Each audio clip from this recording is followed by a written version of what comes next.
కోనసీమ జిల్లా జగ్గనతోట ప్రబల తీర్థం అంగరంగ వైభవంగా జరుగుతోంది. ప్రబల తీర్థం రాష్ట్ర పండుగ జరుపుకోవాలని కోరిక ప్రజల చిరకాల వాంఛ అని ఎంపీ హరీష్ అన్నారు.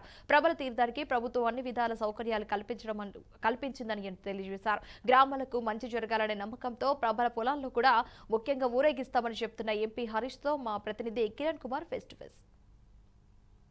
ఎంపీ గారు ఇక్కడ మనతో ఉన్నారు. హరిశ్చంద్ర గారు, గంటి హరిశ్చంద్ర గారు. వాళ్ళని అడిగి ఈ తీర్థం యొక్క విశేషాలు తెలుసుకుందాం. ఒకసారి చెప్పండి, ఈ సంవత్సరం ఈ పండుగని రాష్ట్ర పండుగ నిర్వహిస్తున్నారు, దీని మీద అభిప్రాయం ఏంటి?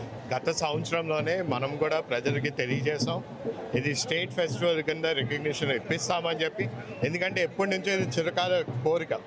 అదేవిధంగా మీరు చూస్తుంటే ప్రధానమంత్రి గారు రిపబ్లిక్ డే సెలబ్రేషన్స్లోని కూడా ప్రబల తీర్థం అనేది అక్కడ కూడా ప్రవేశపెట్టడం జరిగింది. దీని ఇంపార్టెన్స్ అనేది ఎన్డీఏ కూటమి ప్రభుత్వం అనేది గుర్తించడం వల్ల లేదు, ఇది ఖచ్చితంగా స్టేట్ ఫెస్టివల్ కింద రికగ్నైజ్ చేయాలి. అదేవిధంగా ఇక్కడ ఉన్న ప్రతి గ్రామాలందరికీ కూడా అన్ని రాంఛనాలన్నీ కూడా సౌకర్యాలు కూడా కల్పించాలనే ఉద్దేశంతో ఈరోజు మన ముఖ్యమంత్రి వర్యులు శ్రీ నారా చంద్రబాబు నాయుడు గారు ఆయన ప్రత్యేకంగా దీన్ని స్టేట్ ఫెస్టివల్గా రికగ్నిషన్, అంటే రెండో సంవత్సరం రాబోయే లోపలే, మేము అధికారంలోకి వచ్చే రెండో సంవత్సరం అడుగు పెట్టే లోపలే కూడా దీన్ని స్టేట్ ఫెస్టివల్ కింద రికగ్నిషన్ ఇచ్చాం. సార్, ఇప్పుడు మామూలుగా ఉన్నప్పటికీ ఇప్పటికీ ఏంటి తేడా ఏంటి సార్? సార్, ఇప్పుడు మనకి స్టేట్ ఫెస్టివల్ వచ్చేటప్పటికి ప్రభుత్వం కూడా దీంట్లోకి అందుబాటులోకి వస్తూ అన్ని విధాలుగా అన్ని సౌకర్యాలు కూడా వాళ్ళకి అండగా ఉండే విధంగా మనం రికగ్నిషన్ చేస్తాం. అదేవిధంగా స్టేట్ మొత్తం కూడా స్టేట్ రికగ్నైజ్ ఫెస్టివల్ అయినప్పుడు అన్ని చోట్ల కూడా ఈ ఫెస్టివల్ని కార్యక్రమం జరుపుకునే విధంగా ఉంటుంది. అదేవిధంగా ఇక్కడ రీజనల్గా మనకి ఇప్పుడు కావాల్సిన ఎంఆర్ఓ అయినా సరే, అలాగే మెడికల్ అయినా సరే, అన్ని విధాలుగా సౌకర్యాలు కూడా మనం గుర్తించడం కూడా ఇప్పించడం కూడా జరుగుతుంది. ఇప్పుడు 400 సంవత్సరాల క్రితం దీన్ని ఏర్పాటు చేశారన్నారు. మనం పుట్టే ఉన్నాం. ఇప్పుడు దీని యొక్క విశిష్టత ఇప్పుడు కూడా దానికి కొనసాగిస్తున్నారు ఏంటి అంటే మీరు ఒకటి గుర్తించాలి సార్, ఎప్పుడైనా సరే ప్రబల అనేది మాత్రం ప్రతి గ్రామంలో వాళ్ళు గ్రామ దేవత, దాన్ని తగ్గట్టు వాళ్ళు ప్రభని సృష్టించుకొని ఈ సంవత్సరం మా గ్రామంకి ఎటువంటి ఇబ్బంది రాకూడదు అనే ఒక ఆలోచనతో ఈ ప్రభల్ని తీసుకొచ్చి మన రైతులు పొలాల్లోని మొత్తం తిప్పుకుంటూ అక్కడి నుంచి వెండి నదిలోని తిప్పి వెనక్కి వెళ్తారు. ఇది వాళ్ళకి ఒక నమ్మకం. ఈరోజు కానీ మనం ఇది చేసిన తర్వాత మా గ్రామం అనేది ఎటువంటి ఇబ్బంది ఉండదు, ఈ సంవత్సరం చాలా అద్భుతంగా జరుగుతుందని, ఎటువంటి ఇబ్బంది రాకుండా అనేది ఒక నమ్మకం.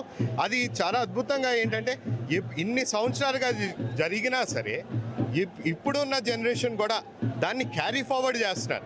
అది చాలా కీలకమైన ఇంపార్టెంట్. మీరు ఇప్పుడు చూస్తే కూడా ఈ జనరేషన్లో ఉన్న పిల్లలు కూడా బాధ్యత తీసుకుంటూ లేదు, మా గ్రామ దేవతని మనం ఊరేగింపు చేయాలి అనే ఉద్దేశంతో దీనివల్ల ఇది ప్రత్యేక ఇంపార్టెన్స్ రావడం జరిగింది. ఇప్పుడు ఇక్కడ మీ జిల్లాలోనే 3 పండుగలని రాష్ట్ర పండుగగా నియమించారు కూటమి ప్రభుత్వం వారు మూడు పండుగలని రాష్ట్ర పండుగలుగా చేయడం జరిగింది. దానివల్ల ఫైనాన్షియల్ బడ్జెట్స్ ఏమైనా ఉండే అవకాశాలు ఉన్నాయంట? ఫైనాన్షియల్ బర్డెన్స్ ఉన్నా సరే ప్రజల వరకు ఇబ్బంది వచ్చే పరిస్థితి లేదు. మీరు 2 సంవత్సరాలు ఇప్పుడు సుమారు పూర్తవుతుంది. మీరు చూస్తున్నారు ఇంకా ఆర్థిక పరిస్థితి గత ప్రభుత్వం వల్ల జరిగింది. అయినా సరే ఎక్కడా కూడా ప్రజల్ని ఇబ్బంది పెట్టకూడదు, ప్రజలకు ఇచ్చిన హామీలు నెరవేర్చాలని చెప్పి ఉద్దేశంతో ప్రభుత్వం అడుగును ముందుకేస్తుంది. అందరూ అనుకున్నారు మొదటి సంవత్సరంలో ఈ సూపర్ 6 పథకాలు రావని. ఎన్ని ఇచ్చాం, అన్నీ కూడా ఇచ్చిన మాట ప్రకారం మాట మడచకుండా అదే విధంగా అమలు చేయడం కూడా జరిగింది. తల్లికి వందనం అయినా, ఉచిత బస్ సర్వీస్ అయినా, లేకపోతే పెన్షన్ అయినా, అన్నిటినీ కూడా మనము అమల్లోకి తీసుకురావడం జరిగింది. సో ఆర్థిక పరిస్థితి ప్రభుత్వం ఇబ్బంది పడుతున్నా సరే దాన్ని ప్రజల వైపుకి మనం తీసుకెళ్లే పరిస్థితి లేదు. ఖచ్చితంగా దాన్ని ఏదన్నా మనం స్టేట్ ఫెస్టివల్గా రికగ్నిషన్ ఇచ్చినా దాన్ని అన్ని విధాలుగా వాళ్ళకి అందజేసే విధంగా చర్య తీసుకుంటాం. Thank you sir. ఇది ఇక్కడ పరిస్థితి. మా అంబేద్కర్ కోనసీమ జిల్లాలో మా ఎంపీ హరీష్ చంద్రమాధురి గారు ఈ స్టేట్ ఫెస్టివల్ని ఇక్కడ ఏర్పాటు చేయడం జరిగింది. ఇక్కడ అన్ని ఏర్పాట్లు చేశాము.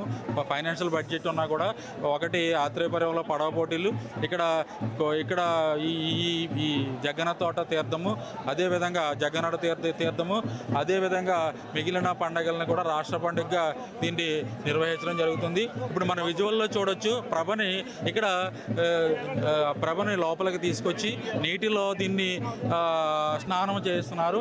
ఇక్కడ ప్రభని మన విజువల్ లైవ్లో చూడొచ్చు. ఇక్కడ ఉన్నటువంటి చేసిన తర్వాత లోపలికి తీసుకెళ్ళిన తర్వాత దీన్ని తీర్థంలో కొలువుంచుతారు. తీర్థంలో మొక్కులు చెల్లించుకుంటారు. తర్వాత వాళ్ళు దీన్ని పండగగా ఒక పండగ వాతావరణంలో ఇక్కడ నెలకొల్పొంది. ఏదేమైనప్పటికీ అంబేద్కర్ ఇక్కడ ఈ కోనసీమ జిల్లాలో అంగరంగ వైభవంగా ఇక్కడ పండగ జరుగుతుంది. కెమెరామెన్ సూర్యతో కిరణ్ కుమార్, బీఆర్కే న్యూస్, అంబేద్కర్.